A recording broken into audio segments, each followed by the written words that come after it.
الا سولتك عزيزي المشاهد شنو هي احسن حاجه في كره القدم، فكل واحد وكيفاش غادي يجاوب. كاين اللي كيعجبو السيناريوهات الدراميه والشغف اللي كيكون في كره القدم، وكاين اللي كيبغي الالقاب فقط ما كيهموش الاداء، وكاين اللي العكس كيبغي الاداء والكره الجميله. كل واحد فينا والراي ديالو. ولكن الا عكسنا السؤال وبغينا نعرفوا اشنو هو اسوأ حاجه في كره القدم، فبنسبه كبيره غادي نشوفوا ان الاصابات هي اكبر مشكله في كره القدم. الاصابات دمرت لاعبين اساطير وما خلاتهمش يكملوا المسيره ديالهم. الاصابات هي اسوأ كابوس عند اللاعبين. غادي نعطيك مثال بسيط. ملي سال الموسم الماضي ربحت في ريال مدريد الدوري ودوري الابطال، الجمهور الرياضي اتفق على ان الكره الذهبيه ما بين جوج ديال اللاعبين، بيلينغهام وفينيسيوس جونيور.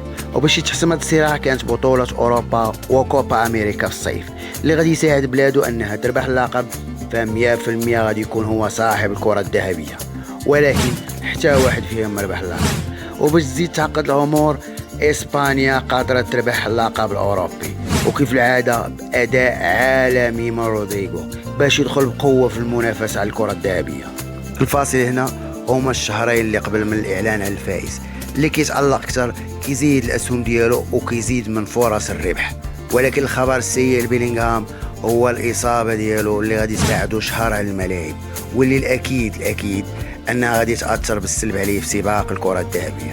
كاين المشكل عند جمهور ريال مدريد اكبر من المشكل ديال الكره الذهبيه، هو كيفاش غادي يعوض جود بيلينغهام، بالخصوص مع غياب كامافينغا. يعني الوسط ديال ريال مدريد اصبح نقطه ضعف واضحه. من ناحيه المستوى والادوار اللي كيقوم بها بيلينغهام، فاحسن لاعب يقدر يعوضه هو مودريتش، ولكن عامل السن كيلعب دور كبير. مودريتش ما يقدرش يكمل بنفس الريتم. مودريتش الا بغيتي تستافد منه فاقصى تقدير يلعب نص ساعه في اللقاء. غادي نشوفوا الاحصائيات ديال اللاعبين اللي قدروا يعوضوا بيلينغهام، ولكن قبل ما نكملوا نتمنى تدعمني بلايك وبالاشتراك لانه تساعدنا على الاستمرار.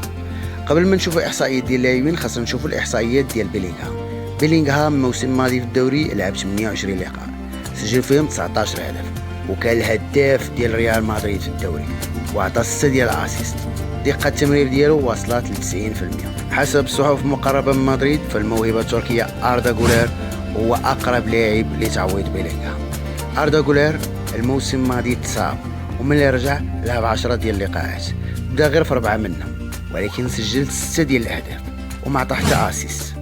هنا فين كاين المشكل، لأن عندنا في الهجوم فينيسيوس ومبابي ورودريغو يقدروا يسجلوا، خاصنا اللي يصنع اللعب، ولكن ما نقدروش نحكموا على غولير لأنه ما لعبش بزاف. إبراهيم دياز لعب الموسم الماضي 31 لقاء، بدا في 18 ماتش، سجل 8 وعطى 6 ديال الاسيست. دقة التمرير عنده 87%. فرصة كبيرة عند اللاعب المغربي، خصوصا أنه لعب وتألق في هذا المركز بزاف مع الميلان.